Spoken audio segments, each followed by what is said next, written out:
Yo guys, je vous retrouve dans un nouvel épisode de Livre d'Histoire pour vous parler des dernières lectures que j'ai faites qui m'ont beaucoup plu, même si je n'ai pas eu de réel coup de cœur cette fois-ci. Ce sont des lectures qui étaient très agréables, qui m'ont permis de m'évader et de passer un très bon temps. Donc c'est ce qu'on demande principalement à un livre. Donc les deux premiers livres que je vais vous présenter, je ne les ai pas en physique puisqu'ils sont dans les cartons. Donc je vais vous les afficher.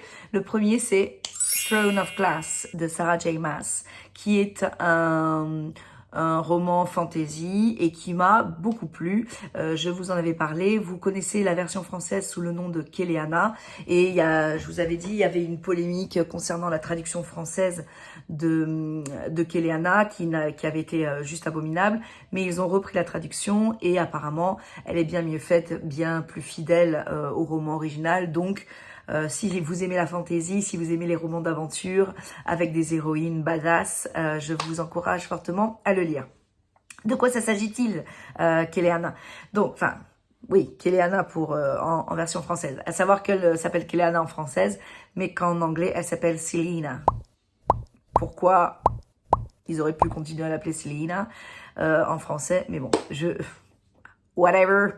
Donc, de quoi ça parle? Selena, c'est une assassin professionnelle, une tueuse professionnelle qui a 18 ans et qui, au moment où l'on prend le livre, est enfermée depuis plus d'1 an dans une mine de sel, car le roi a finalement réussi à la capturer et vu la réputation qu'elle a de vraiment la meilleure tueuse à gages que l'on puisse rencontrer, elle purge une peine à perpétuité dans cette mine de sel et on la retrouve au bout d'1 an d'emprisonnement. À savoir que les conditions sont tellement terribles dans cette mine de sel, les traitements sont tellement abominables que l'espérance de vie au sein de cette mine est de 1 mois. Donc elle a bien tenu le coup, la petite Selena.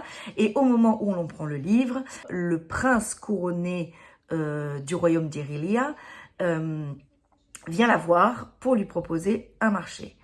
Il lui propose de participer à un concours contre d'autres assassins, d'autres voleurs, voilà, des personnes pas très recommandables, pour gagner la place d'assassin privé du roi. Donc le roi qu'elle déteste, lui-même, qui l'a enfermé dans cette mine de sel depuis 1 an.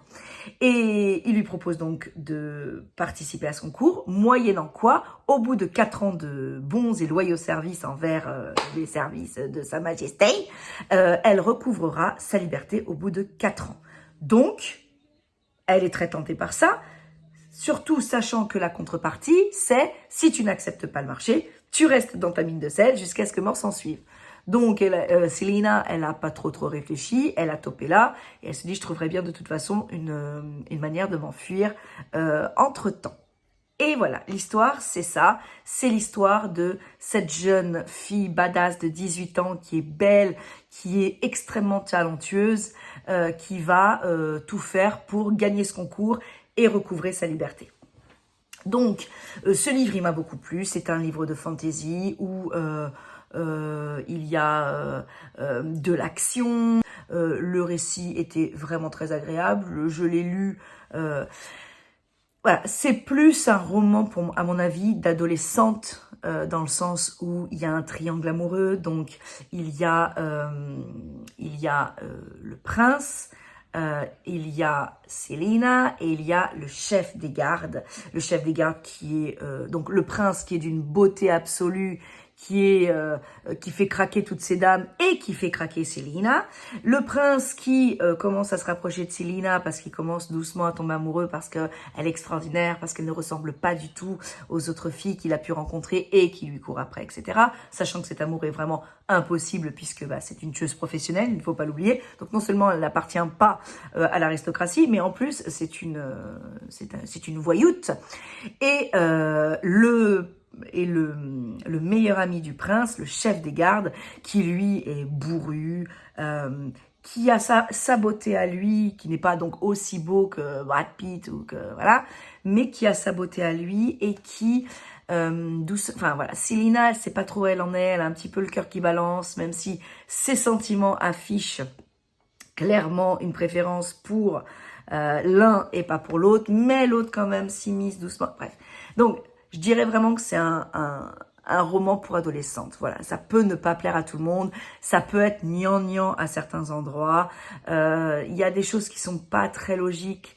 Voilà, on nous la vend comme une tueuse professionnelle qui est extrêmement douée, extrêmement et en même temps, elle a des attitudes d'adolescente. Donc, voilà, ça pourrait ne pas plaire à tout le monde. Mais bon, moi, j'ai beaucoup aimé. Je suis un peu, voilà, j'aime bien ce genre d'histoire. J'aime bien, voilà, même si je ne lis pas de romance, j'adore toujours quand il y a des petites romances dans les livres et tout ça. Voilà, je suis une fille. Voilà. Ça peut plaire à des garçons, hein, c'est pas ce que je dis. Mais voilà, je qualifierais plus ça comme un roman pour adolescente. Voilà, donc je le conseillerais pas forcément à tout le monde, même s'il paraît que le tome 2 est bien meilleur que le tome 1 et que la suite aussi. C'est vraiment un récit un petit peu introductif, donc voilà, je vais lire le deuxième parce que je me le suis procuré. Il est là, il s'appelle Crown of Midnight et c'est le deuxième tome de Throne of Glass. En fait, il n'y a pas de nom pour toute la série, en fait, c'est chaque... ils auraient pu appeler ça Selena, et après chaque... donc Throne of Glass est le premier tome de cette saga, et Crown of Midnight, la couronne de minuit, est le... Je ne sais pas s'il est traduit comme ça pour en version française, mais bon, c'est la traduction littérale de celui-ci. Donc je me le suis procuré, et je vais le dévorer très bientôt, et je vous en dirai un peu plus, puisqu'il paraît vraiment que le deuxième est excellent. Donc voilà pour ce premier roman. Nous enchaînons, je vais donc vous parler maintenant de la seconde lecture que j'ai faite. Il s'agit de La Cour des Ténèbres de Victor Dixon. Donc c'est une uchronie qui se passe sous le règne de Louis XIV. Je rappelle juste ce qu'est une uchronie. C'est un récit historique où il y a eu un événement qui a changé et qui a perturbé tout le reste de l'histoire, et donc l'histoire s'est déroulée différemment puisque ça s'est pas déroulé comme ça. Par exemple, qu'est-ce qui serait advenu si Louis XVI et Marie-Antoinette n'avaient pas été raccourcis du collier. Donc ici, c'est une uchronie sous le règne de Louis XIV.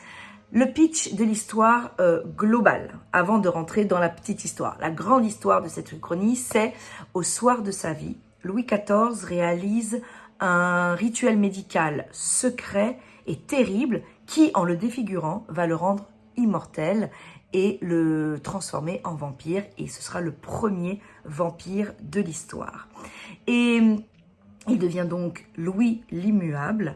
Et on passe de l'an de grâce 1715 à l'an des ténèbres 1. Ça, c'est la trame de fond de notre histoire et de notre trilogie, puisque j'allais chercher le livre mais je ne l'ai pas, puisque La Cour des Ténèbres, c'est la saga Vampiria. Donc Vampiria, c'est le titre de la saga, La Cour des Ténèbres étant le premier tome de cette trilogie de Victor Dixon, dont le tome 2 devrait sortir dans pas très très longtemps. Je suis vraiment une youtubeuse bidon parce que je ne me renseigne absolument pas sur la sortie. J'essaierai de vous le mettre en bas comme font les autres professionnels, pour vous dire quand est-ce que le numéro 2 de Vampiria est censé sortir. Donc nous prenons l'histoire en l'an 299 de l'ère des ténèbres, c'est-à-dire 3 siècles après la transmutation de Louis XIV en Louis l'Immuable. Alors juste pour remettre les choses un peu dans le contexte, il y a plusieurs catégories qui existent dans ce nouveau monde. Donc il y a la classe des nobles vampires, donc les plus hauts aristocrates de la société qui ont été transmutés petit à petit en vampires. Il y a les mortels, et il y a 2 sortes de mortels. Des mortels qui font partie, 3 sortes de mortels. Il y a les mortels qui font partie de la faculté genre de médecine, et c'est eux qui contrôlent un petit peu qui doit être transmuté ou pas. C'est vraiment la religion, la dark religion de ce monde-ci. Il y a les nobles humains, donc la petite noblesse qui est mortelle, et il y a les paysans qui doivent payer un tribut, en fait, une espèce de dîme tous les mois en prélevant 10% de leur sang pour le donner aux vampires. Et en fait, cela empêche les vampires de se nourrir de tout un chacun, puisqu'ils ont un apport calorique Oui, j'arrête pas de faire ça, c'est pénible. Hein. Un apport calorique, du coup, ils n'ont pas besoin de chasser. Donc il y a et les nobles humains sont exempts de cette dîme-là, de cet impôt-là, cet impôt du sang. Et il y a des règles à ne pas transgresser. Auquel cas, ben c'est très dommageable pour les humains. Ils n'ont pas le droit de quand sonne le tocsin, c'est-à-dire que la nuit arrive et que les vampires vont s'éveiller, ils n'ont pas le droit de quitter leur village et de sortir de leur maison. Ils doivent rester enfermés dans leur maison et ils n'ont pas le droit d'aller à plus d'une lieue autour du centre de leur village. Donc ils ne peuvent pas voyager, ils ne peuvent pas, voilà, ils sont quand même assez limités. Donc ça c'est le contexte un petit peu qui se trouve au début de cette histoire. Donc nous, on suit une jeune auvergnate, Jeanne, qui est la benjamine de sa famille. Son père est l'apothicaire du village et elle mène une vie très tranquille. Elle adore aller en forêt, transgresser l'interdiction de dépasser une lieue autour de son village, s'enfoncer dans la forêt, jouer avec sa fronde et ramener des animaux qu'il n'est évidemment pas le droit de tuer. Et un jour, donc l'action commence comme ça au début du livre, un inquisiteur toque à la porte. Et là, elle va découvrir que son père, qu'elle croyait un fidèle et loyal sujet de Sa Majesté, complètement soumis aux règles en vigueur, elle s'aperçoit que avec toute sa famille, il faisait partie d'un clan de renégats, un clan de rebelles qui concoctaient qui cherchaient la solution au niveau de... Il avait un laboratoire secret et il cherchait des formules alchimiques pour éradiquer tous les vampires. Et là, elle s'aperçoit que son monde éclate en mille morceaux, puisque voilà, sa famille est complètement décimée et elle arrive à s'enfuir avec son frère adoré, laissant derrière elle son père, sa mère et son frère qui viennent d'être sauvagement assassinés par cet inquisiteur à la solde des vampires. Je vous en dis pas plus parce que voilà, j'ai envie que vous découvriez ce livre. Il est vraiment extrêmement sympa. Et la grande force de ce roman, au-delà de l'originalité extrême, c'est que les actions s'enchaînent sans cesse, on n'a pas un moment de répit, et du coup, on ne s'ennuie jamais, on a vraiment toujours envie de savoir ce qui se passe. Alors, je ne dis pas qu'il est parfait, c'est pour ça que c'est pas un coup de cœur, j'ai mis que 4 étoiles sur Goodreads, c'est parce que... il y a des moments où c'est vraiment what the fuck. Donc, à un moment, elle rencontrera une jeune fille qui s'appelle Naoko, qui est d'origine, qui est japonaise, fille de l'ambassadeur du Japon. Et elle a un secret que vous découvrirez. Et ce secret, il est what? Enfin, voilà. Bon, ok, soit, certes. Voilà, j'ai pas hyper adhéré. Alors, vu que c'est une trilogie et qu'on en a un petit peu découvert sur Naoko, mais pas trop, je suppose que ce secret a un but ultime et qu'il va plus tard être remis sur le tapis, etc. C'est ce que je souhaite et je souhaite aussi en apprendre un peu plus et je souhaite vraiment que ce secret-là ne soit pas là par hasard. Je vous intrigue, hein. C'est un peu le but. Non, j'ai vraiment beaucoup apprécié cette lecture. J'avais envie d'y retourner, j'avais envie de savoir ce qui se passait. Les actions s'enchaînent. Voilà, c'est une uchronie. Je suis passionnée d'histoire. Donc, moi, lire un livre historique où Louis XIV se transforme en vampire, à la base, je suis pas le public auquel s'adresse ce bouquin. Toujours est-il que j'ai beaucoup aimé. Et il faut vraiment sortir de cette sphère de c'est un récit historique, etc. Il y a beaucoup d'anachronismes dans un sens, puisque il s'agit, l'action se passe 3 siècles après la transmutation de Louis XIV, c'est-à-dire que elle se passe dans les années 2020, 2030, enfin dans ces années-là. Et du coup, le monde n'a pas évolué puisque c'est toujours sous le règne de Louis XIV, donc les belles robes, les belles coiffures, la mouche, la façon de parler, etc. Enfin, la monarchie absolue.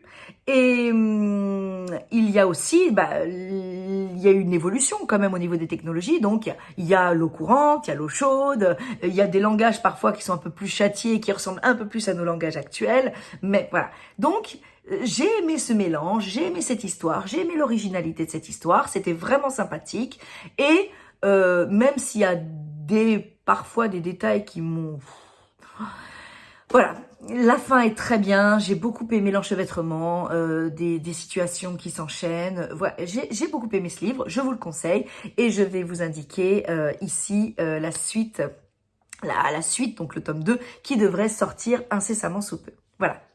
Next. Donc, la lecture que je voudrais maintenant vous présenter est Au feu les pompiers de M.J. Arledge, qui est le 4e tome de la série du commandant Ellen Grace, qui se passe à Southampton, en Angleterre, dont je vous avais parlé dans de précédents points lecture, les tout premiers de la chaîne, me semble-t-il. Et voilà, c'est le 4e opus de... Donc, une 4e enquête, différente, mais toujours avec le fil rouge de la brigade criminelle de Southampton et du commandant Ellen Grace, qui est extrêmement réputé et extrêmement doué, etc. J'ai beaucoup aimé cette enquête, mais si je veux être tout à fait honnête, c'est ma moins préférée de toutes. Voilà, c'est celle que j'ai le moins aimée parmi les 4. Donc, il n'en reste pas moins que j'ai beaucoup aimé ma lecture. La fin est encore une fois, j'adore le fait que M.J. Arledge nous entraîne toujours sur des chemins, voilà, et qui nous étonne toujours à la fin. Et jusqu'au dernier moment, je ne pensais pas qui était le coupable. Donc, j'aime beaucoup cette façon de nous entraîner à droite et à gauche, toujours de manière extrêmement logique. On suit vraiment l'enquête pas à pas et... Parfois, dans certains bouquins, j'ai l'impression qu'on saute des étapes, ou alors que j'ai peut-être pas été très attentive, ou alors que j'ai rien compris. C'est pas impossible non plus. Ce que j'aime avec M.J. Arledge, c'est vraiment que j'ai l'impression de suivre l'enquête de bout en bout et de ne pas perdre une miette et vraiment de connaître tous les tenants et les aboutissants et bon de me planter à chaque fois puisque voilà, mais j'adore me faire surprendre. C'est le but d'un thriller de toute façon. Donc encore une très belle enquête de M.J. Arledge avec le commandant Ellen Grace. Et je vais bientôt lire le prochain qui s'appelle Oxygène, me semble-t-il, et que j'ai en ma possession, mais il est quelque part dans les cartes. Donc, je vous le conseille fortement si vous aimez les enquêtes et si vous avez lu les précédents et que, de toute façon, si vous avez lu les précédents, je ne prêche que les convaincus. Donc, pour ceux qui ne les ont pas encore découverts, le premier était Amstramgram. Voilà, je vous les conseille. Et enfin, le dernier que j'ai lu récemment, c'est J'ai 14 ans et ce n'est pas une bonne nouvelle de Joe Witek, qui est une histoire tristement déplorable, j'ai envie de dire. Nous suivons Effie. Alors, on ne sait absolument pas où ça se passe. Moi, j'ai toujours eu dans l'idée le Cambodge. Je pense que ça se passe en Inde. Voilà, dans des pays comme ça. De toute façon, c'est écrit sur la 4e de couverture. Peu importe où se passe cette histoire, car elle pourrait se dérouler dans le monde entier. Voilà, moi, dans ma tête, j'avais vraiment l'idée du Cambodge. Le fait qu'elle soit assise sur la mobilette en Amazon de son oncle, parcourant des chemins de latérite avec la terre qui vole partout, les petits-enfants. Je sais pas, j'ai eu l'image du Cambodge, mais je suis pas sûre qu'il se passe des histoires comme ça au Cambodge. Ça ressemble plus à des histoires qui pourraient se passer en Inde. Donc, bref. L'histoire de cette jeune femme qui est nubile, puisque c'est bien là le problème, qui a 14 ans, qui va au collège à 40 km de chez elle et qui revient pour les vacances d'été. Son oncle vient la chercher et elle est extrêmement contente de retrouver son village, sa famille, avant de retourner chez sa tante après les vacances d'été. Et quand elle arrive, elle s'aperçoit qu'il y a des choses extrêmement bizarres. Les gens n'agissent plus avec elle de la même manière, ne lui parlent plus de la même manière. Il y a des regards en coin, les gens ne s'approchent plus d'elle et elle se demande vraiment ce qui se passe jusqu'à ce que petit à petit on sache ce qui se passe. Et c'est terrifiant parce que ça se passe encore de nos jours. Voilà, ce sont des histoires qui sont encore très présentes. Je vous laisse découvrir. Je pense que vous imaginez bien ce qui a pu lui arriver à cette pauvre petite Effie. C'est très bien écrit. C'est un roman pour ados. Hein. C'est Actes Sud Junior, les éditions. Donc voilà, il n'y a pas de choses choquantes. Il n'y a pas de phrases choquantes. Il n'y a pas de termes choquants. C'est juste la réalité. Alors adolescent, hein, 15-16, voilà. Voilà, pas jeunesse, hein. Mais c'est important de savoir que dans certaines parties du monde, on ne vit pas de la même manière et notre destin ne nous appartient pas. Voilà, et qu'on ait une monnaie d'échange et voilà, j'en ai déjà bien trop dit. Donc je vous le conseille fortement, j'ai 14 ans et ce n'est pas une bonne nouvelle de Joe Witek aux éditions Actes Sud Junior. Voilà, une très bonne lecture. Alors il s'est dévoré dans la soirée, hein. Il fait 122 pages, donc, et puis c'est écrit gros en plus, vous voyez, donc c'est pas une lecture... voilà, ça n'assomme pas, c'est juste un récit qui voilà, en quelques jours va bouleverser la vie d'une jeune fille. Voilà. Et puis, c'est tout pour les dernières lectures que j'ai faites, c'est déjà pas mal. La dernière vidéo sera donc un book haul sur les derniers livres que je me suis procurés. Il y en a 4 ou 5 et qui me font terriblement envie, comme tous d'ailleurs. Je vous souhaite une très bonne journée, après-midi, matinée, whatever. Je vous dis à très bientôt dans un nouvel épisode de Livre de l'Histoire. Ciao, ciao. Clap.